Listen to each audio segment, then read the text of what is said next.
Swanee and I like to have fun on the podcast. Guess who else likes to have fun? Your dog. That's right. We're talking about the power of play today on the McCann Dogs podcast. Welcome back.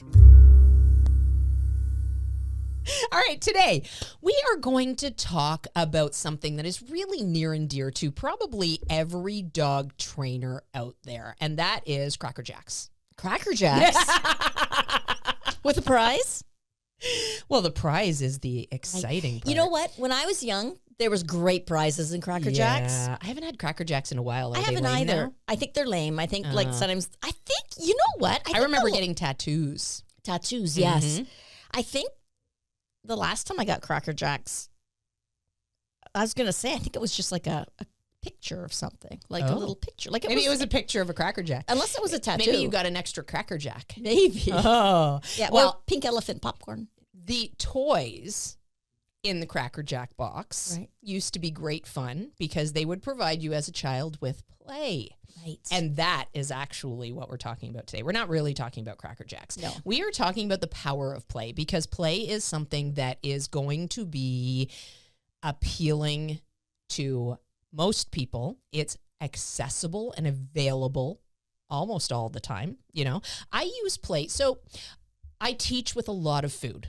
When I have a young dog, I teach the initial concepts with a lot of food, but I very quickly try to remove the food from the scenario as the expected reward, and I very quickly try to turn it into a play scenario. And there's several reasons for that, and we're going to break that down a little bit today. So where do you sit when it comes to play? Do you like play? I play excessively with my dogs. So one of the reasons I have dogs is for that fun play. You know what? It's true because every time someone brings a new puppy in, Swanee's the first one to want to play with them. Everyone else just like oohs and ahs. Oh, look at the cute puppy. Let me touch him. Let me pet him. Let me snuggle him. And Swanee's in there and she's like, play with me, puppy. And yeah, I really enjoy playing. And I realized as I was developing as a dog trainer, my dogs loved it too. Yeah, and it turned them on to me. Yep. And you could just see that intensity to work for me and to what are we doing next? Because I could be a huge source of fun for them. Absolutely. Yes. Absolutely. All right. So we're going to talk about all things play today. And I think we should start with, how do you establish play? Do you just let your dog decide what they find fun in play and then roll with that? Like, how do you set this up? Well, there has to be rules surrounding play. So I do like to figure out how my puppy likes to play. So puppies play different. Some puppies are rough and tumble and love to, physical. Yep, absolutely. Whereas other puppies, just like a gentle touch and chasing your fingers and chasing you. Yep. So the first thing I'm going to do is figure out my puppy's favorite style of play. And then I'm going to develop that play style into something we can do together. Yeah. But of course, following my rules. If their play style is chewing off my arm, of course, we're not going to go with that. We're going to modify it. Well, you only have two arms, so you don't have a lot of play in you then. So, Yes. Yeah, Or I getcha. One of my puppies, her favorite thing was grabbing my hair and pulling and tugging. Anybody with long hair and a puppy knows that feeling. Yeah. So, it's like right away, it's like, okay, she likes to tug dangly things. So, okay, I'm going to go with this, but it's not going to be my hair. Yeah, absolutely. And you know what? Truly, it has to be a compromise between what the dog really likes doing and what the handler is willing to do and what the handler also likes doing as well. So we don't just let the puppy play in the way the puppy would want to play, because a lot of the times that ends up being things that we wouldn't want. Right. If you watch your puppy play with other puppies, for example, or if you watch them play with another dog, you're going to see their natural play style come out. And not that you have to set them up with other dogs to see that, but you will see what they really like when there's not sort of directed play per se. And I say that loosely because other dogs will help direct play as well, but that's not today's topic. Today's topic is more about us getting the best out of our dogs through play. So Levon is the perfect example, and of course, very fresh in my mind because he is 10 months old at this point, so he's still going through all of the things that are training related with a young dog. And his play style is quite rough. And when he first came home, I've said this on the podcast before, of course, he was like this tiny little thing, right? He's my fifth toller, so it's not foreign to me at all to have this tiny little fuzzy thing join my home. But I'm always so cautious because they seem so delicate at that age, even though they're rough and tumble. They seem so easy to potentially hurt. So or put off even, Right, you know? put off, So yep. like I wouldn't want to start with a really rough play with any of my baby puppies, because chances are most of them are going to be like, oh, that's overwhelming. I'm not Right, so yes, sure about that. I'm yes. trying to develop a relationship. But Levon was the polar opposite of that. You know, when I first brought him home and I was like, okay, we're going to start playing. Like, let's see what he likes. Let's see what trips his trigger. And I was trying to be so gentle because he felt really delicate at the time. And he was like, yawn, I'm out of here. I'm going to go and investigate this piece of fluff over in the corner because it's more interesting than this play session. And I was like, okay, well, that's not working. Where that would have been and is a fabulous way to play with Ned, Levon's not into it. It did nothing for him. It did not get him excited whatsoever. So after a couple of sessions of being like, oh my gosh, I'm sweating buckets trying to get you to interact with me and like interacting with me here, and you're just not into it because I'm not gelling with the play style you want. So I thought, okay, you know what, Shannon? You just watched this pup play really rough for about 6 weeks as I watched the litter. the video camera that was on the litter all the time, the webcam that was on the litter all the time, and watching how rough he was in play. And I thought, you know what? Wake up. This dog doesn't like gentle. This dog likes rough. So I thought, okay, I'm going to get a little rougher with you. So of course I started very gingerly, but as soon as I gave him like a little shove away, when he came over to see me and I was like, hey, want to play? And I gave him a little pinch and I gave him a little, like just a little shove, right? Like really, really light. And he went, you just saw him turn right on. He was like, oh yeah. And he came at me like nice and hard, and, you know, in a playful way. Right. He came at me and he was like, yeah, let's wrestle, let's play. And of course, I got lots of nipping at that point, and he was still very nippy at that point, just as a rule overall. So I had that to contend with. And I didn't want the nipping to be part of the play. I wanted, if there was going to be an involvement of tug, I wanted it to be a good tug game, not this like chaotic puppy nipping sort of thing. So I've now I've channeled that puppy nipping. I've let him know very clearly it's not acceptable in situations where I have not invited play. You know, if I invite play though, there's a certain amount of tugging that I'm willing to let you do on my clothes, on my sweater, on my coat, on whatever. And of course it's on my command now. So he can't just jump up and start biting at my clothing. The idea is that I say, okay, get it. And I present my arm and he grabs a hold of that sleeve and he tugs on it. So one, I can make sure I have on clothes that I don't mind being tugged on. And I mean, let's face it, most of our clothes are dog clothes. Right, yeah. I can make sure it's going to be with situations that I don't mind that mouthing on that particular item. And I can control it in other scenarios, right? It's if it's not invited, it's not happening. So this is where play becomes very individualized with each dog. Yes. Because Ned, if I said to Ned, hey, grab my sleeve and tug, he'd be like, oh my gosh, what kind of crazy are you what suggesting? world are we in? Yeah, who are you?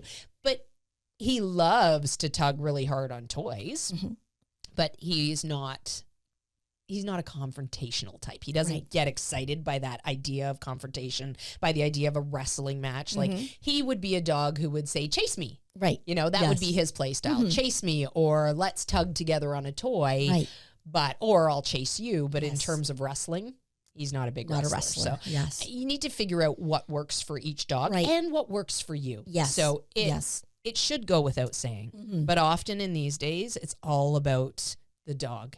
And the handler doesn't necessarily get as much consideration. It should be something that is mutual, that you also enjoy. Like, I love that he's tugging on my coat sleeve when I say, I actually, jokingly, I put it on the German command to bite, because now I can pretend we're in bite sports. And, you know, he's like a Malinois and a tough guy instead of a not so tough toller. But yeah, like just jokingly, this is what I do. And I love it. I think it's great. And it's obviously mutual for both of us, right? Do you have anything that was like really outside the box? I can imagine with your mouths, you probably had some outside of the box play, or actually with Cowboy more so.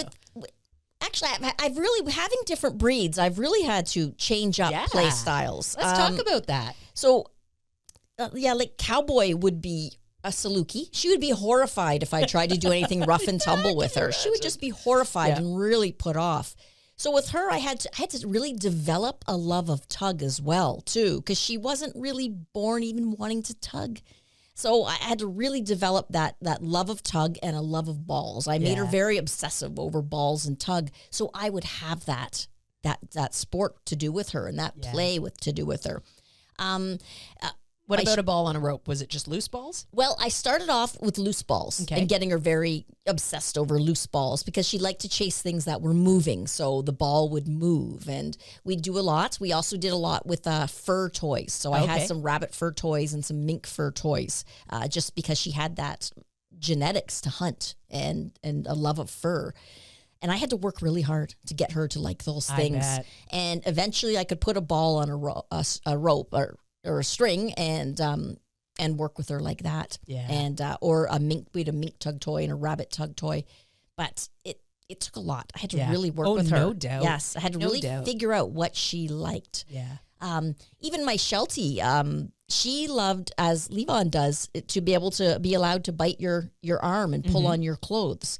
And at first, she didn't really want me to touch her. I could see that she liked chasing me, but then I started to realize that she liked to get her mouth on you and pull on your clothes. And so we made up good rules for that and played like that. Perfect. The Malinois were very physical dogs, and they very much loved pretty much all play. They loved chase games. They loved tug games. They loved to be wrestled and manhandled and they came with thumped that on the side. And and the Corgis were quite rough and tumble too. They really liked that thumping on the side, but they did like to chase as well. Gotcha. Those herding instincts in there. Eh? Honda does not like anything rough, and he does not like to bite anything. He likes to play tug of war with a very, very soft toy. Okay. But I discovered that Honda likes me to chase him in a way, though, that has to be very much under my control. So Honda likes it when I kind of like thump on the floor and pretend I'm going to chase him, and he'll go into a play bow, and I pretend I'm chasing him, and I make my hands like into little claws, and they're coming after him, but I never touch him. We just do this. It's almost like a little back and forth dance that we do. So it is very cool. Very interesting what you figure out from your dogs. Yeah. Oh, absolutely. And like just thinking back now to Ned as a puppy, I had to turn myself inside out in 45 different ways to get him to even want to play with me with a toy. He just really was not into it. He was very into food. So we were using a lot of food reward, but I really wanted to transfer that. I really wanted to make sure that I had toys and I had play because, just like everybody, when we're training our dogs, we don't always want to have to rely on food because we don't always want to have food with us. Yes. So even if you're at the point where, everything is purely reward based, everything is not like the dog knows. What I mean by that is the dog knows how to do the job first and will get the job done. And then you can deliver the reward after the fact. Like even when you're at that point where, you've got the recall and the dog's with you. So now you're going to provide the cookie versus having to teach the dog how to do the recall, etc. Like even when you're at the point where it's all said and done and now you're just rewarding good behavior with the dog, it's still nice to have a variety of different rewards. It's nice to have play because play you always have with you. Always with my dogs. Doesn't matter what's going on, how cold it is, how much I want to keep my hands in my pocket because it's that cold. Right now it's like minus 20 right, this yes, week we're in having Ontario. a polar vortex apparently. Yeah. And I mean, there are times I don't want to take my hands out of my pockets, even with 2 sets of gloves on. Right. I want to keep them in my pocket, but I can make playful body language even within that. Yes. I can create an instant desire for both dogs to want to chase me and want to interact with me just by, getting their attention and then going, bah, like or making... bending over, stomping your feet. Exactly. Yes. Absolutely. Well, now, I wanted to mention too that dogs are perpetual children. That's a fact. That's a good way to put it. They love fun. So just like little kids love fun, they love fun too. Like I remember when I was a little girl, I really liked it when one of my aunts came over because she was guaranteed to play with me. So when she came over, it's like, we're going to have fun. She's going to play with me. I can get out my favorite games. Maybe we'll go outside and play ball, with a baseball catch. And, it was guaranteed fun. You just took me right back into a childhood memory with my Uncle Sulav. And he was that person. He was the one always hanging out with the kids. Right, and then when we got dogs, it's so funny because he loved the dogs as well. When we got Quincy, the Rottweiler, then we were older. We weren't kids anymore. And it became him playing with Quincy. Right. Right. Because he loved the dog. Yes. So I want my dogs to be like that. I want my dogs to say, here's Christine, who is my tender, my owner, and she's fun. I love her. She's fun. Absolutely. Because there's a lot of fun out there in the world to compete with. Yep. Our dogs see a squirrel, that's fun. Our dogs see other dogs, that's fun. Our dogs see a kid going by on rollerblades. Wow, that would be fun to chase. Yep. But I want my dog to think, Christine is fun. Yeah. She is the ultimate fun. And, and I want them to look to me towards that. So absolutely. Playing with dogs develops that bond, that dog that says, I love you, you're fun. It does. And unfortunately, if there is an overabundance of play with other creatures, with other dogs, with other people that aren't you, they become the driving force. They become more fun. Right. So this tendency towards, 5 days a week doggy daycare, dog parks, etc.,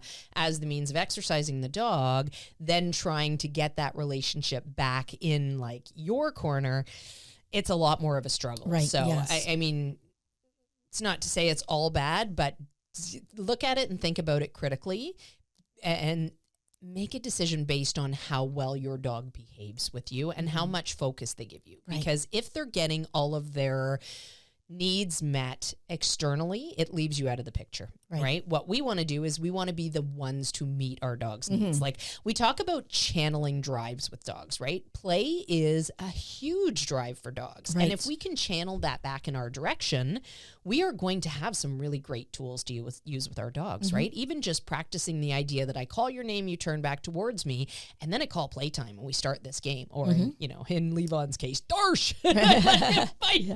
bite my coat. But if I can convey to my dog that when he's looking at something that he really is about to get excited about and stimulated about, and I can say, you need to not put your attention on that. You need to instead put your attention on me by just calling his name, and then he gets that play reward. Right. That is going to fulfill that need. Yes. And it is going to get easier and easier and easier each and every time to have my dog say, okay, I'm going to ignore that distraction. And eventually, because I pattern these things, because we pattern our behaviors with our dogs, they start to react before we do. So they might see something fun and then turn back towards us really quickly to say, okay, this is the time we're going to start playing because I'm getting excited about that thing. Right, yes. So you'll start to see that transition too. But here's the thing. You can't just expect that you're going to be able to go out there in the real world and compete with all of those other fun things without doing some work to get there. Right. So let's talk for a minute about developing the play styles, developing the toy drive, developing the drive without the toys, all of those things. How do you start conditioning your puppy to want to play with you, or an older dog even? Well, I'm not quite sure. No worries. I don't understand your question. Yeah, that's okay. I was speaking in a funny language, so I get it. No, so what I mean is, rather than us going out with our puppy and the puppy sees another dog across the street, and now I'm going to try to get my dog to play with me.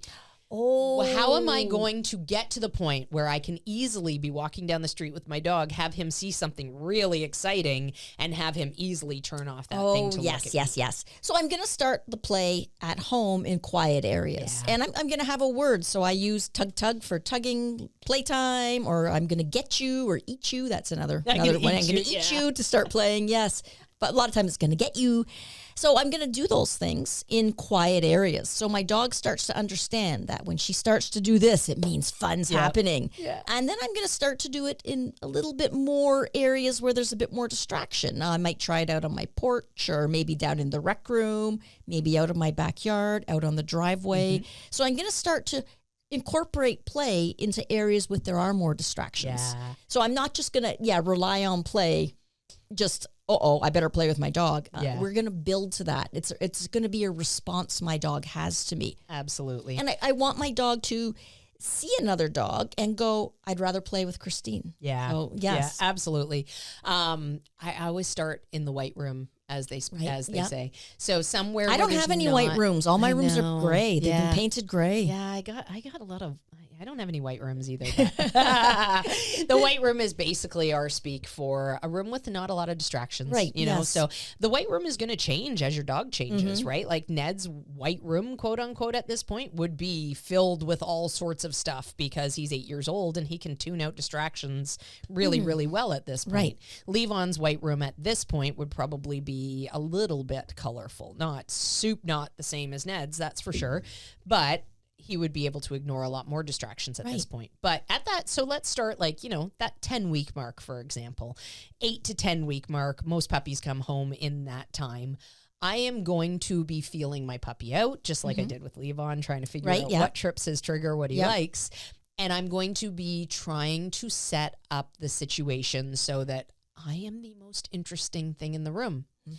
And that can be a challenge with a puppy, even in an empty room. Right. But basically, we're just going to gently insist. You know, I have a long line on my puppy all the time, like a house line on my puppy all the time, so they can't leave, right? And I'm certainly not pinning my puppy with me with that house line, but I might kneel on the end of the house line. If I'm down on the floor to interact with my puppy because they're short, I might put the leash underneath my knee so that if my puppy does decide, oh, there's a piece of fluff over there in the corner, and he starts to head out, well, he's not going to get all the way there, right? Before I can say, hey, where are you going? And I might just give him a little touch in the butt. I might give him a little poke in the butt, something that makes him go, hey, what's going on back there? And then when he turns around, yay, look at you. And I can back away. I can encourage. I'm not having to chase him to get to that piece of fluff before he does. What I want to do is I want to prevent him checking out so that he's not getting external rewards in that scenario. Right. Yes. I want him to learn to focus on me. That little tap on the butt too is something that they're probably a bit familiar with. So hugely. If you're a little puppy and you're standing looking in the corner, another puppy might come up and give you a little nip on the butt or a little bop on the butt, and you turn and the other puppy displays play body language. Absolutely. So when our puppy's distracted, sniffing that fluff in the corner or looking at a bear or a rabbit, those are other things that Shannon has. Might be in my corner. I can walk up and I can give my puppy a little tap on the hip or on the flank, and the puppy goes, oh. And they turn and look, and I'm showing play body posture. Got it. And the puppy goes, I remember this from being in the litter. This is fun. Yep. So it's a great, I'll call the puppy's name, give that little tap, and already they probably know that. Yeah, absolutely. Now, I want to drill down on something you said. What does play body language look like from you? Play body language from me is usually me bent or hunched over. So I'm you don't look very playful right now. She's got like claws for fingers, and she's got this like hunched over body language and expression. I'm actually frightened. But I'll send help to the studio. But I'll bend over and maybe I'll tap the floor a whole bunch of times. I'll have a smile on my face and I'll just look enticing. Yeah. I might not like a big toothy smile. Right? Yeah. Now with my dogs now, often I make my hands like little claws and they're like, oh, that means play. Yeah. But with a baby puppy, I'm not going to do that. I'm going to be more enticing and fun. So, and then they're, when they turn, it's like, woohoo, and I'll scamper away and they can chase me. And so I love Swanee scampering. But yeah, that's perfect. So like low down to the ground means play. And then what we actually teach an exercise called playtime settle and sit. And it's one of my favorite exercises. I do it with my puppies really, really early on because I want them to be able to read me and my body language quite early in the scenario. And dogs are masters of body language. They sure are. They absolutely are. And the more you can teach them what different body language means from you, the quicker they are going to pick up on cues, because verbal cues for a dog are so secondary. Yes. Maybe even thirdendary and fourthendary. Like they really are far down the line. Dogs don't communicate verbally very much at all. Right. Yes. That's why people often think their dogs are guilty when they've done something wrong. Yes. Your dog has turned over the kitchen garbage.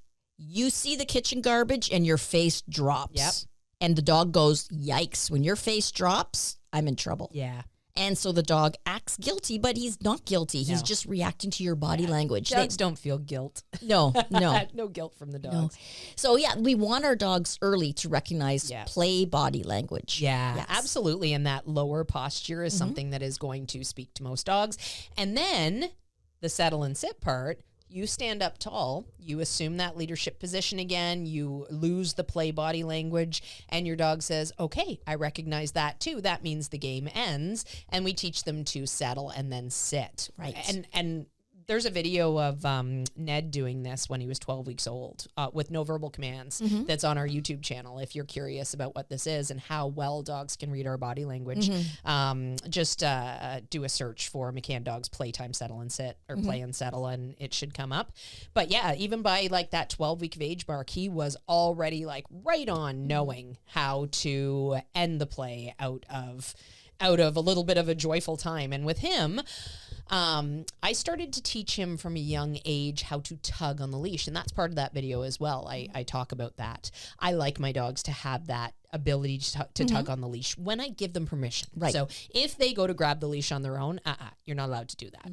But if I say, get it, and I present that leash, yeah, by all means, let's have a mutual game of tug. It's sort of in the same vein of saying we have to subscribe to a set of rules in play that allow us to let our hair down and, go a little bit wild and then settle on command or keep it within those rules. Yes. And I think a lot of the times people get worried about playing with their puppies, and especially when they have nippy puppies, right? And I can appreciate this because the nipping part is not a fun part of puppy ownership. But even though it's counterintuitive, I would still teach that puppy. I would actually teach that puppy how to play much earlier than I would teach a puppy who wasn't super nippy. And that's because you can use that play to help establish rules, right? We don't want to keep our dogs suppressed all their life and say you can't ever play just because you have some bad habits within that play. Right. We want to use the opportunity to play with our puppies and teach them rules. So let's talk about that for a moment. If I am playing with my puppy, and say, we're having a little bit of a wrestling match, or they're chasing my hands, right? And here's a gentle puppy. Yeah. They're chasing my hands across the floor, and then all of a sudden, they decide to grab onto my hand and give me a good old puppy nip, which is probably bound to happen with a puppy. Yes. What's your reaction to that? My first reaction is I need to let the puppy know verbally that that was the moment that was wrong. Yeah. So at the moment I see it about to happen, I don't wait until it's happened. The moment it's about to happen, I'm using my voice. Yeah. And how are you using your voice? What does it sound like? I usually use a yeah, or hey. Perfect. I do that too. I do not like the tactics that are out there that are suggested to sound like a puppy litter mate. Yikes. Oh, that sounds like you're a prey animal. Absolutely. And you know what? There are some puppies who might go, oh, I didn't want to hurt you. I'll be more gentle next time. And they might back off. But I would say that's probably a very small percentage of the puppies. Most puppies, that is going to excite them more than anything. Definitely. And as they get older and their prey drives start to kick in, it's going to get more and more likely that is going to trigger their prey drive, and they're actually probably going to come back even harder. They're going to think it's fun. Right. Well, after working at a emergency hospital, a little dog that squeals and runs away is often chased down by the big dogs at the dog park with not a good consequence. So sad. Yes. So squealing that's what prey does, and that incites a genetic response, especially if you have a dog like a primitive type breed that can really Yes, absolutely. Not a good tactic. No. Definitely not a good tactic. So I would do the same thing. I use my voice, a little bit of a low guttural scolding, and then from there I'm going to end the play. Yes. And sometimes if it's a really big infraction, I might end the play and do a little bit of discipline at the same time. So my puppy needs to learn unequivocally that, even Levon, who I let bite my sleeve and bite my jacket and I joke and tell him darsh, if he were to go too hard with that, and he has, and he's learned from that. This is not an acceptable amount of pressure to use. It's not acceptable, period. I mean, you can also do that on the level of just any sort of teeth touching you in any way, shape, or form at all. Like, depending on what your situation is. If I had 3 young kids running around my house, I would need to have different rules in this play. Yes. There's no question. I mean, you can teach the dog how to individually play with each and every person. But chances are, in that scenario, the excitement of the kids and the permission to use teeth, et cetera, in play is going to be a bad combination. So if I had young children in the house, I would probably have to give up this thing that I love. Mm-hmm. And I would have to make sure that it was understood. You're never allowed to bite at the kids' clothes. You're never allowed to bite at the humans' clothes, et cetera, et cetera. Right. So life would be different. And that's why we can have different rules within play, because we all have different circumstances, right? So you can set the rules at whatever level you want. If you have... Let's talk about Sheltie barking for a minute, because you have said to me several times, I am an excellent dog trainer, and I knew that people would always say Shelties bark a lot, but I figured I could just deal with that like I had dealt with any barking. But you know what? Right. Oh my gosh. Tell us. Shelties It's bark. different. Yes. It's different. When it's genetic, it's different. Right. It's a genetic, it's an emotional response. And just, just. Yeah. How much did Atari weigh? Atari weighed, she hovered between 12 and 13 pounds. So that is a really small creature to have to move something like a sheep, which I'm going to pull. I have no idea what a sheep would weigh. Maybe like 60, 70 pounds? I don't know. Yeah. Maybe. I was thinking like 40 to 70, maybe in that range there. So Yeah. who knows? Maybe they're like 175. No. Like, But truly, Right. for something as small as Atari to move not just one, right. not just two, but a whole Flock bunch of of sheep. those creatures Right. with just that tiny body and all that hair, Right. they need to have a tactic. Yes. And their tactic is barking. Right. So- And I wanted to run away too when she barked. Yeah. It's like, let me out of here. There you go. So, like, here's a creature who is going to probably display that barking tendency Right, in yes. play. So, how are you going to make sure that that doesn't I- cramp we- your world? You know what? Barking stopped everything. So the moment she started to bark during play, play was over. Why is it important the moment she started to bark? I want her to know it's the starting of the bark Mm-hmm. that stops the play. And what is going to happen if she gets out a few barks? I've missed my timing to really Yes. teach her, and she doesn't know what's really stopping the play at that Yeah. point. And the other thing is just like relieving ourselves, just like us, I don't know, eating sugary stuff.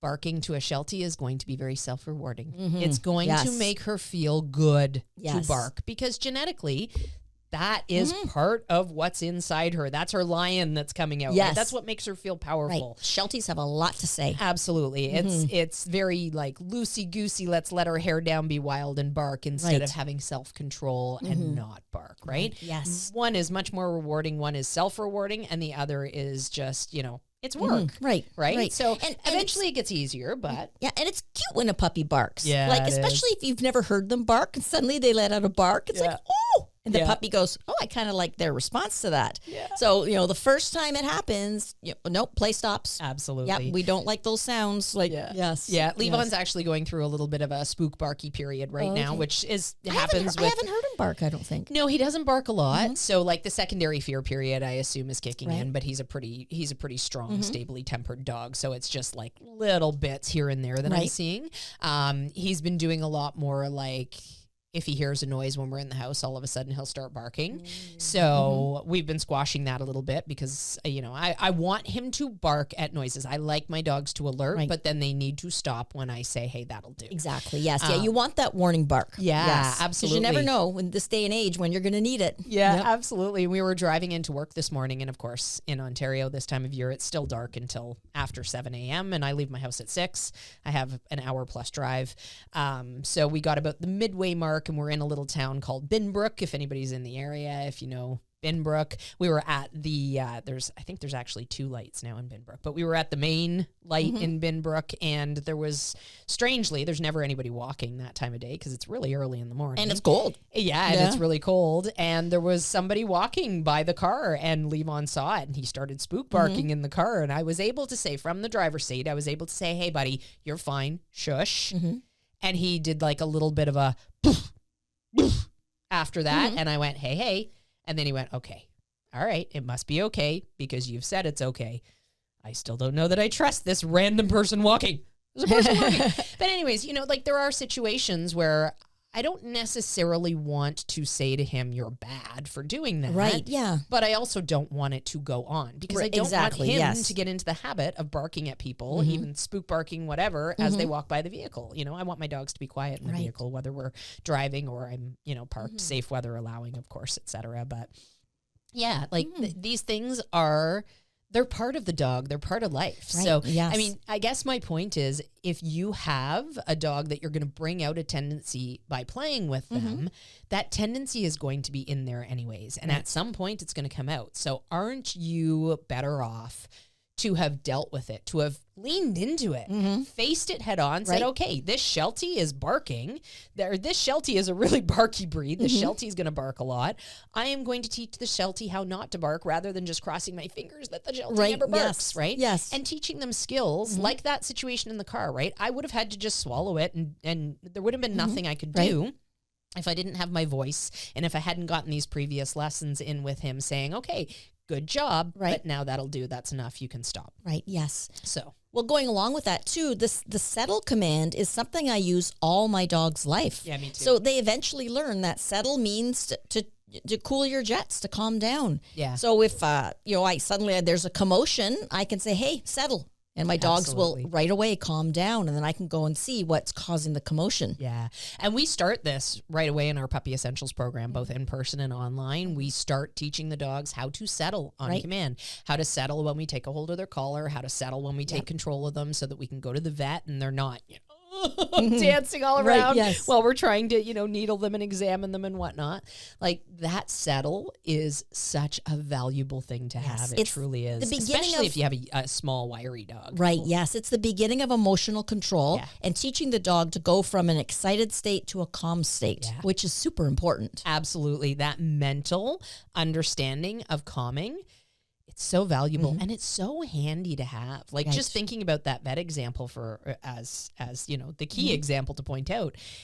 Levon's so friendly, so friendly. He loves everybody. I talked last episode or 2 episodes ago about his greeting manners and how we've been working through, finally have some neutrality when we're out and about. And, like people can be around without him thinking, you're here for me. I love you. I love you, which it's been work. Right? It truly has been a lot of work, but I want to be able to go to the vet and have them examine him without him not being examinable because he's so excited to see them and he's turning himself inside out, being able to tell him, I know you're excited right now, but just settle. It's worth gold. Yes. It is so helpful and handy to have. And like, assuming nothing, knock on wood, assuming nothing causes him to need to go to the vet, his next vet appointment will be about 4 months from now.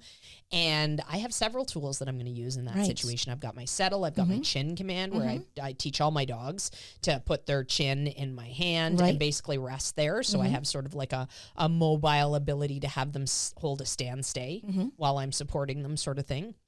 And I think that all of those tools are so valuable for just calming the mind, right? Yes. But the thing with them is you can't just assume that you're going to be able to take your dog's collar in the vet and tell them settle and have them relax. You need to have prior lessons with this because you're actually creating a conditioned response by telling them to settle. Right. And that, like the play and settle exercise, is incredibly valuable for that. It truly gives you so much ability to work that shift, right? To work that, okay, we're going to get excited now. Let's play. Let's have some excitement for 20, 30 seconds. Now let's bring it back down and calm again. Yes. Okay, now let's build it back up. Now let's bring it back down. And then on the theme of play, so that I will do without toys, without any sort of interaction other than myself, right? But as the dog gets more and more skills, I do this thing with toys as well. And I work on really, tugging that fits the dog. And then the out command that has that shift in energy, right? So if I tell you out, you need to immediately let go of the toy and then wait for the next cue, right? So emotional control, even when you're this high, it's such an important part of your life here. Right. So do you have like drills, games, things like that you work when it comes to building that emotional control with toys? Definitely, yes. And I start them right from the beginning too. Yeah. I don't want the tug to be a free-for-all crazy time where no control is built into it. So right off the bat, I'm giving the dog permission to get the toy. Yeah. So I'm putting it and wiggling it on the floor, tug, tug, tug, tug, tug, and there's my permission. And then we're tugging. Then we're doing some trades for an out to teach the out. So right off the bat, there's rules with the tug game. Yes. Yeah, absolutely. So I will often have like a quick tug. On evenings that I'm home, I'll often have like a quick tug session with both dogs where one dog is doing the emotional control part. They're holding the sit or the lie down and they're waiting for their turn to tug, and the other dog is getting to actually play. And I find that to be such an incredible way of building their ability to see action and just calm. And, you know, I have 2 dogs, so it's easy for me to do this with one dog at a time and then the other dog. But if I didn't have 2 dogs, I would use something else that was exciting to sort of be a distraction so that I was working the sits and whatnot with some distractions. Or maybe I would play with the toy with myself while the dog was holding the sit so that I could get in some repetition of the dog watching the action but holding the sit in between reps, right? Yes. And just having that ability to go from crazy chaos, excitement, to emotional control, calm, back to crazy chaos, excitement. Anyways, the other night, as I was putting the, as I was taking the tug toy out, actually, I noticed that Levon was being very, very ginger about walking beside me and wanting it, but it's finally very cemented in him. He's a very bouncy puppy. It's very cemented in him now that just because the toy appears does not mean that you can have this out of control party and try to snatch it, etc. Yes. And I'm really proud of him for that because now he's self-governing on that one. Yes. So is that something that you teach as well? Definitely, yes. Yeah. That's one thing we often see it in class. A student brings a toy and they're basically holding the toy way above their head because the dog is jumping and trying to grab. And guess what happens when you play keep away with the toy? Right. It makes it worse. Yeah, the dog goes, I want it. I want it. So this is where, again, leaning into it. Sorry, keep going. Yeah, so you're definitely, it's like, okay, you know what? Yeah. We need to set up some manners that the dog just can't leap and grab and snatch. Yeah. We want the dog sitting and thinking and focusing and waiting for that permission. Absolutely. And in order to lean into that, right,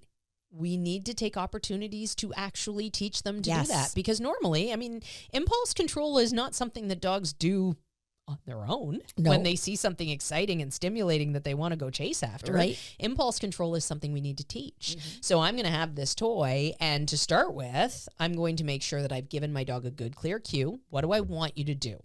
When they're doing that thing, whether it's a sit or just a wait, whatever it is, now I'm going to take out the toy. And as soon as my dog acknowledges that here's this thing, but I'm not going to go for it, I'm going to say, yes, get it. And I'm going to let them have it so that they learn the way to get that thing is to not be impatient and impulsive with that thing. And if I wasn't quick enough to get in there with the reward and the dog was jumping for it first, I would set up so that they couldn't actually get the reward. So that might mean having a leash on and having the leash anchored under your foot so that there's enough slack that if they are just sitting there being good as gold and they're doing the job that you're intending to tell them, they don't actually get any sort of correction. They've got a nice loose lead. So there's enough slack that they don't feel that leash tension at all. But if they do go to jump, it connects with them. Right? Yes. So they go to jump, they get caught by the leash, and they're not able to get to the toy. Yes. I've never seen a dog try more than 3 or 4 times on that before they go, okay, this isn't working, and they pause for a second, right? They might not go into the perfect sit right away, but they might stop jumping and go, okay, what's going on here? And then you're going to say, yes, get it. And you're going to let them have a little bit of fun. You're going to have a party. I would imagine your Malinois were. With my Malinois, I used to start with toys that weren't over the top insane for them. Okay, so what would that be? What would you say is not over the top insane? Well, for my Malinois, I cut up an old rubber hose, and I basically had just like a 1-foot piece of rubber. And that's what I started with because they weren't. It sounds kind of boring, doesn't it? It was. I bet they loved it. Oh, they still loved it. But if I brought out like anything fluffy, they were over the top, just over the top. Their teeth would chatter and there'd be foam all coming out of their mouths, especially if it was a tennis ball. And, they would just go nuts. So I had to keep them calm and use just very boring toys. I remember also I'm using my wooden obedience dumbbell just to work some calm pickups and things like that, just because a regular toy put them over the top. So. So sometimes you need to, with an extremely motivated dog, to choose a toy that's not insane because we need to teach them in a quiet learning environment. Absolutely. Yes. And you always need to be able to crawl before you can walk, right? So if I can get sort of this calmer behavior with a more boring toy, even if it's a toy that the dog still loves, then I can make it a little bit more exciting and a little bit more exciting. And then I can get to the point where I'm pulling out the real fur toys, but the expectation has been set. It's been interpreted and understood by the dog. And now it is in place so that I can continue to push that envelope a little further, a little further, a little further. Yes. So a boring toy like a hose, why is that boring? Like, why is the fuzzy furry toy going to be a really exciting thing? The fuzzy, because they're soft and the dogs can really grip them well, and they go back and they probably spark the dog's genetics of back when they would grab a fuzzy animal. Yeah. And, there's more give and take and loosey-goosey feel to them. Yeah, so, absolutely. But but with my Saluki, though, I had to start with those toys. I had to start with those fun toys. If I had showed her a piece of rubber hose. Oh, yeah. See? Yes. Every dog is different, right? You got to approach it in a way that speaks to that dog. So, let's talk about that for a minute. So you started with like the mink coat right away. Right. And so she was basically not interested. She's like, nah, not interested. I'm a princess, and princesses just don't play with stuff like that. So what I did was I thought, okay, this breed's heritage is to chase rabbits. So I got my fuzzy toy and I tied a big piece of rope to it, about 6 feet long. And we went out actually, we didn't go out in the yard because it was wintertime. We went down in the rec room, and I put the fuzzy toy on the carpet, and I just started wiggling it along like it's a little rabbit or a little mouse. And I, made it hop. I made it jump. I made it go this way. I made it go that way.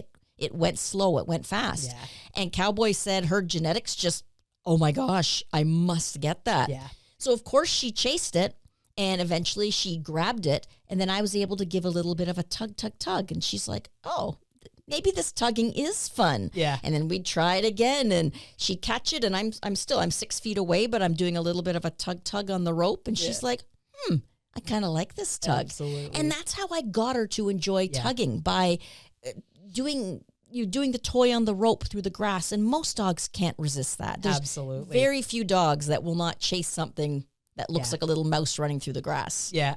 If you are going to introduce toys to your dog, resist the temptation to throw the toy at them.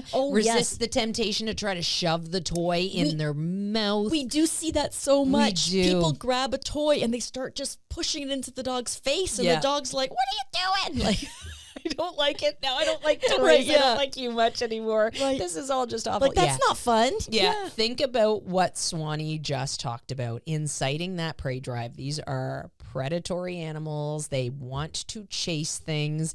If you're shoving things in their face, they're probably not going to be into it. But if you put that same toy on the ground and give it a little jerk, jerk, jerk. Think about like the flitting motion of a squirrel's tail. Think about how excited your dog gets when they see that through the window, right? That squirrel and the flitty tail. And oh my goodness, they just tease my dogs like mad. But that excitement, right? That's what we want to tap into. Yes. So you make it move a little bit and the dog goes, oh, what's that? And when they show some interest in it, you make it move quick again. Just a few inches is more than enough. Give them an opportunity to actually interact with it. Yes. With a little bit of hardship to it, right? But not so much hardship that they can't get it. Right. And then once they do get it, see what they like in terms of that play. If you give it a tiny little tug and they go, oh my gosh, they let go of it and they run behind an ottoman, obviously that's not something that they're going to be excited about. Yeah. I don't know why they're running behind an ottoman. So random. But there you go. Right, yeah. All the dogs are running behind ottomans. It's a similar way how I started my retrieve with Cowboy. I took out the toy and held her back and got her excited about it a little bit. And then I threw it out, but it was attached to like a 15-foot line. Yep. And because it was moving, she's like, okay, I'm going to go get it. But then when it landed, now it's not moving. And Cowboy's like, that's boring. I only like things that are moving. So then I had the chance from 15 feet away, I could start to wiggle it a bit. And she's like, it's moving again. Yeah. And then she'd grab it and we'd run and she'd chase me. And that's how I formed her retrieve, because she had zero retrieving instincts. Oh, you know what? That's so funny. I can only imagine, because I have said of several of my tollers, I have said they really didn't come with a natural retrieve at all. I had to work it. And Jaden and Ned, who are similar lines, of course, makes perfect sense, were some of the hardest dogs that I taught to retrieve, because they were just like both of them, very independent dogs and very much wanted to just have the toy and have that toy be theirs. Right, yeah. So I remember with Ned as a puppy, I remember so clearly rolling around on the grass at the back of the McCann dog's property to get him to want to interact with me with that toy. Right, yeah. Because I had to pull out all the stops with him. You know, running away, he would sort of like, he would chase me, but he would still have the toy and he wanted to possess that toy, right? So I had the toy on a line so he couldn't run away. And I also had him on a line so that he couldn't run away. So were you on a line so you couldn't run away? I should have been on a line. Maybe next time the dog and the toy can be offline and I'll be on line. No, but truly, this is a mistake that people make a lot. They let the dog grab the toy and run away. And then the dog gets all this reinforcement for playing keep away, for stealing the toy, etc. And we don't necessarily get the chance to have the interaction to convince them that interaction is lots and lots of fun. So, you know, Ned, let's talk about him for a minute, because all he wanted to do was take that toy and hoard it and like hide from me. And, you know, like he wanted that toy for himself. Right. He did not want to bring it back to me and interact with me. So one of the things that I made sure of was that I very rarely took the toy away from him. And that was an important and pivotal thing for him because he really wanted to possess the toy. And I wanted him to want to engage with me with the toy. So we spent a ton of time rolling around on the grass. So he would have the toy in his mouth and he'd be sort of chasing like my hands as I moved them around. And, you know, I'd hide my head and he would be like trying to push the toy in to say, hey, you're going to try to get this toy.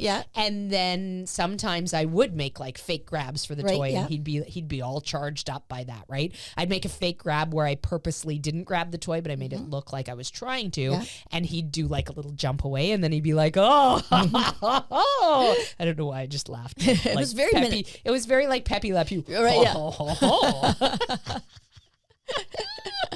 was a weird reference. Anyways, I would at that point, he would like, oh, you're going to try to get it again? And he'd kind of move it in my direction a little bit. And I'd reach out and give it a little poke and a little poke. And then I'd roll away again and he'd come and chase me a little further. And then I might take a hold of the toy, like slide my hand up at the line to take hold of the toy and do a little tug. Was it an actual roll? Like, did you actually roll? I actually was rolling around on the ground. I hope you had scouted out the grass. It's, a necessity around knowing here. that it is a dog training place. Yeah, absolute necessity. But yeah, I mean, eventually he got to the point where he was like, oh, it's fun to play with you because you play all the games I like. So I let him win a ton. Oh my gosh, that dog won far more often than I won. But again, it was a controlled win, right? It wasn't a win where he got to win the toy, possess it, run away and chew it behind some rock, because again, there's no Ottomans out there at the back of the McCann property, so to hide behind a rock. There is rocks. But I don't want him to get that reward, right? If that becomes the habit, then that's what he wanted to do. The fun, so it's already valuable to him. I need to stop him from thinking that's valuable and that's the end game. And I need to turn it around so that he's all over me instead. And truly, that made the difference, right? Yes, letting him win. Right. And you figured out his play. You figured him out. Yeah, absolutely. Which is so completely different than Levon. So like with Levon, he's like shoving the toy at me. And like, if I'm not paying enough attention to him quickly enough, or if he's moved the game to the next level and I'm still down here on this level, he's like, hey. He starts like, he actually is very herdy. He's been my most herdy toller, and like, tollers have a lot of farm collie in their heritage. So I've seen lots of tolling, of course. I've seen lots of herding behaviors from my tollers, but he is by far the most herdy. Like he will actually, as we're moving, as he's trying to get me to move faster, like he'll do the herding motions from side to side, etc., which most of my other dogs have had very limited herding instinct. But at any rate, all of those behaviors, the things that he likes to do, right? I try to incorporate that into play. I'm not sure what my original point was and why I even started about. We're just talking about how he's different, very different than Ned in his play style. Yeah. Oh, yeah. So like shoving the toy at me and whatnot, and like really wanting to engage and interact. But that started when I started being rough with him. You know, that didn't start when I was like trying to be ginger and gentle and pretend he was Ned. It started when I was like, you know what? Fine, I'll give you a shove away then. Fine, I'll give you a little pinch in the flank. All those things, he was like, this is the best fun ever. So, you know, now I think it is too. Right, yes, yeah. So, yeah, it's so interesting when you get your dogs, because there's so much differences between breeds like within a breed, Absolutely. Yes. Yeah, And what they like absolutely. to do. Yes. And there's a lot of fact finding, I Yep. find. Like all of these things that you learn about your dogs will serve you well in training because Right. now I can take that play, right?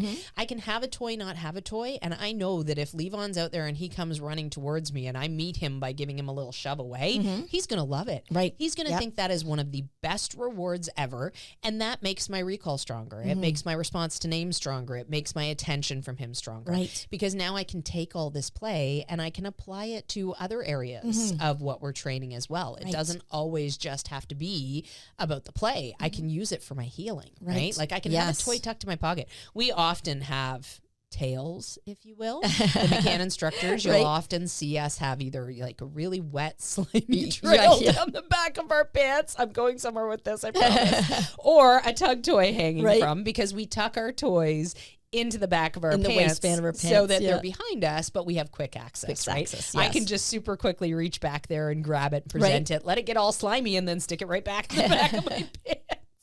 Right. Which Yes. is very bizarre when you try to describe it. And they do get gross too, Yeah, they especially do. like some dogs are so gooby around their Yeah. toys. I remember my Malinois toys would be sopping wet. And yes. Well, and it's funny because we have the McCann toy box where often, people will leave toys behind or they're toys that we've sort of decided we don't like for our dogs or we're doing a closet clean out Yeah. at home and we bring in all our old dog toys because the accumulation can sometimes get, Yes, collars and toys. What do you Right. hoard with your dogs? Well, it used to be collars. I used to have billions of collars. Now I have like all kinds of tiny little toys because my last two dogs were small, Sheltie and the Chinese crested, and both of them gravitated towards like tiny little toys. So I got all these like little mice and bumblebees and like ridiculously little toys. Yes. So one day we're going to have a big box on the McCann table in the kitchen, which is where everything goes to, find a new home. And they're all going to be little toys. Little tiny. toys. People are going to go, these are ridiculous. Yeah. What dogs play with these? I can't play with this with my Malinois. Well, speaking of Honda, he was very challenging because he's mentally not a tough dog. He's very soft and he's physically not a tough dog. Like you give him a little thump on the side and he'll scream. Whereas one of my corgis would have said, "Oh, fun, play with me." Best. So with Honda, all he likes is for me to chase him and for him to chase me. But he more likes me chasing him. And we all know that chasing a dog is not right. It's a very dangerous place to get into. So I had to really make sure that when I did chase him, it was only for a few steps and I could immediately stop and he would stop and go, "Why'd you stop?" So there was a bit more training involved in that. Yep. And now like I can say that, I can say to Honda, I'm gonna get you. And, well, he doesn't hear anymore, but he sees my motion, and he'll start to do this little scamper away. And then when he feels me stop, he'll stop and turn and kind of go into a play bow and try to get me to chase him again. Bless his So heart. it's just these tiny little chases. But I did so with him. He was always on a line, so I could immediately stop it. We'd do a lot where he would chase me. At that point when he was young, a lot of him chasing me and catching me. I would chase him for a few steps. And then he soon realized that it was kind of a give and take. I'd chase him a couple steps. He would chase me. But I had to really develop that. And I would say, like, I would never have chased my Saluki or chased my Malinois or chased Atari because... Yeah, you take a couple of steps with the Saluki and she's she's already a football field away. Right, yes. Those luck. games could have gone wrong, and I saw other better ways to play with them.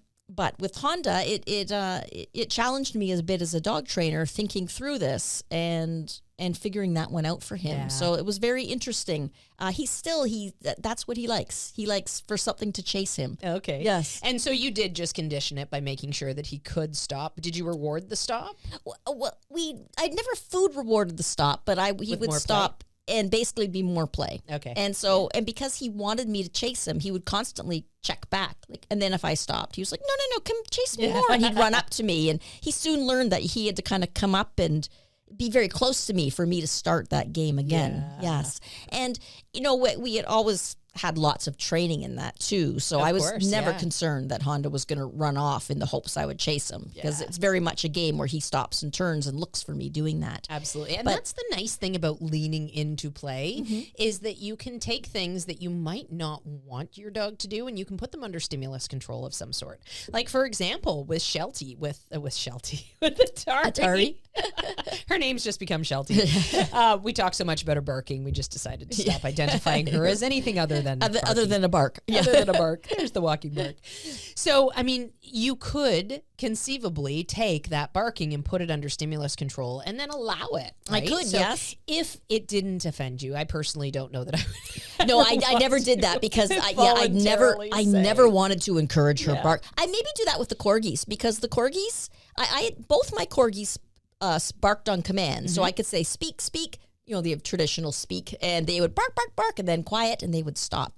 And I've never taught any of my other dogs this, but I could see it does come in handy. Yeah, it does. Because corgis could have a tendency to bark too, Yep. being a small herding breed. absolutely. By putting it on command, by putting it on cue, it often helps tame it. Yes. Well, and that's because you identify it for Right, the dog, yes. right? But when it's just this mass of this is what I do as I'm walking, like say for example, I'm not going to consciously swing my arms when I'm walking. That happens normally. Right. So if I'm walking and you are trying to get me to stop swinging my arms and you're not communicating that with me, there's very, very little chance that I'm going to stumble on that as the right answer. Right, yes. Right. So if I've got a Sheltie whose tendency is to bark, bark, bark, bark, bark, and that's just as natural for them as me walking and swinging my arms, now I'm thinking of a Seinfeld episode that's making me want to giggle in my head, but that's besides the point. It's going to take me a long time to decide that this arm swinging is something offensive that you want me to stop to be able without to good direction. isolate that. Yeah, because you're like, Absolutely. is it my foot going forward? I turned my head. Is it that? Yeah. Imagine it's a fun game we used to play here at McCann's. Remember, we used to shape behaviors. Yes. So you would think, okay, I want Shannon to go and put her hand on that doorknob, and I'm only going to say the word like yes or no. And Shannon would, or just say the word yes. Just yes. It was just yes, yeah. And I was thinking Like hot the and hot and cold. cold Yeah. game, yeah. Yeah, I'm only going to say the word yes. So Shannon's got to figure out from my yes. Yeah. And we could have done it the opposite too, like get Shannon to start doing something and me to pick something I want her to stop. Yeah, exactly. Yeah. And like if you give me good solid information, like if I'm walking and every time I start walking and my arms start swinging, you reach out and stop my arms from swinging. Yeah. Or you say, stop swinging your arms, But if I say it in Chinese, you wouldn't understand. Exactly. Right. But here's the thing, though, too. Because it's muscle memory, chances are you're going to have to remind me over and over and over again until I get into a new muscle memory habit. So even if it is something that I completely understand, and I think this is a good illustration of something like a Sheltie barking, right?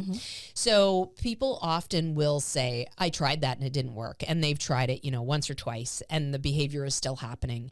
And first off, question, is the dog understanding? Second off, question, is there a muscle memory thing in play that is driving this behavior right now? Like there's so many reasons that barking could go on. And of course, as humans, we go, you know what? I've told her to stop swinging her arms twice now. And now I see her walking and she's swinging her arms, right? She's stubborn. Right? Well, think about that, really. Right. How many times in my life have you told me to stop swinging my arms versus how many times I've walked swinging my arms? Right. It takes an average of 6 weeks to change a habit. Right. So if you have a deeply ingrained habit, whether that is a genetic component or whether it is just something that the dog has always done, Right.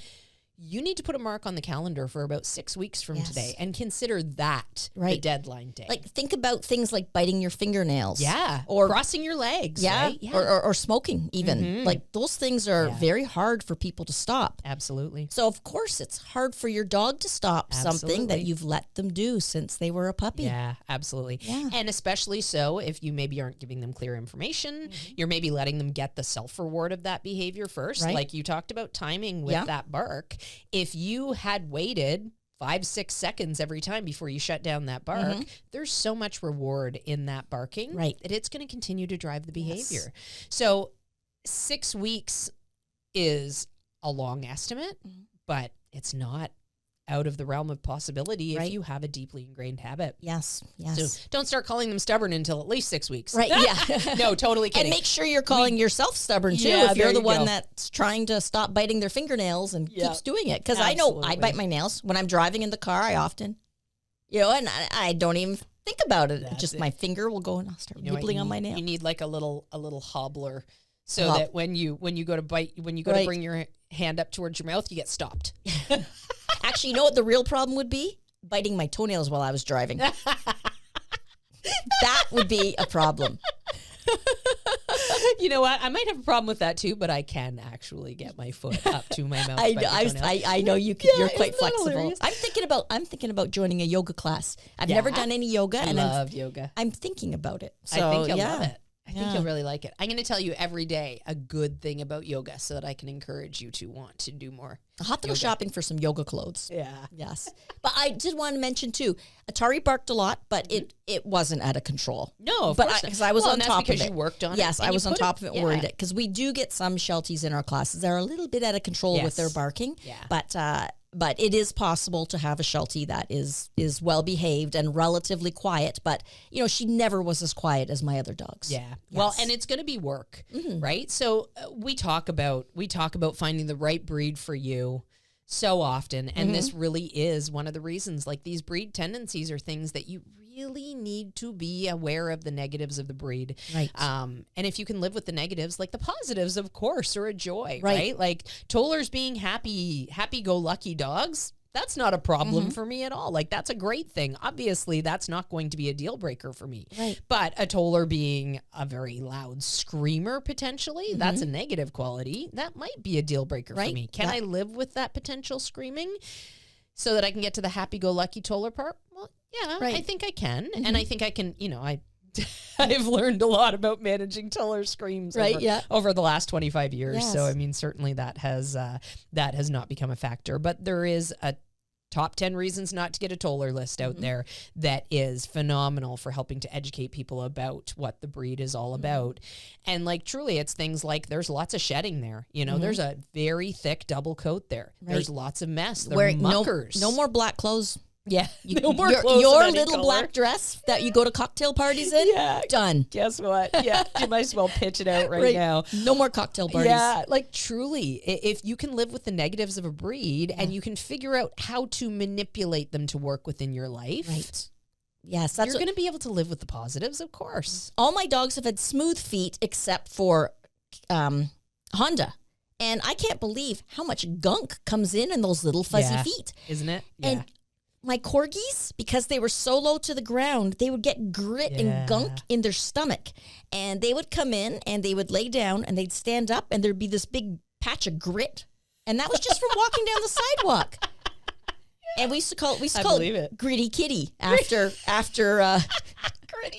Ren and Stimpy. It's there's Gritty Kitty. Oh, it's so funny because before we started recording, we had a huge conversation about logs. Log, What? yeah. Anyone's- Rolls downstairs, alone or in pairs, all over your neighbor's dog. Log. If anyone is a Ren and Stimpy fan, Yep. look up the log song. Yeah. You'll know what we're talking about. Yeah. Oh my gosh. What a great show.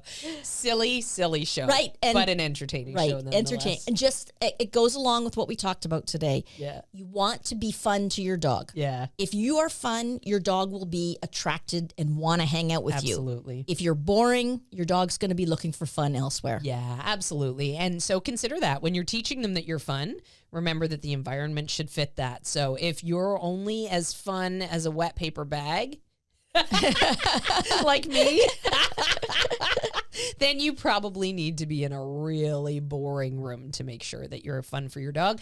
But then once they're like, oh, you are fun, you Right. can start to add color to that room. You can start to add distraction, take it on the road, etc. Don't think you're going to start out there in the real world on the road, because most dogs, you're probably not. It's going to take a very specific dog that goes, yep, I'm turned on by play right off the bat in any environment that you might happen to put me in. Most dogs, you're going to have to build it. Right. We're always telling our students just to let down your hair and have some fun with your dog. And that's a common trait among dog trainers. Yeah, you see absolutely. us play with our dogs. Yeah. It's a very common trait. We're not military or regimented. We're very fun with our dogs. Absolutely. And then it's fun to train the dogs Yes. too, right? All right. On that note, I'm Instructor Shannon. Instructor Swanee. Happy training. The McCann Dogs podcast is brought to you by McCann Professional Dog Trainers. We help dog owners to have a well-behaved, four-legged family member. Please give us a call at 905-659-1888 or visit us at mccanndogs.com. Happy training!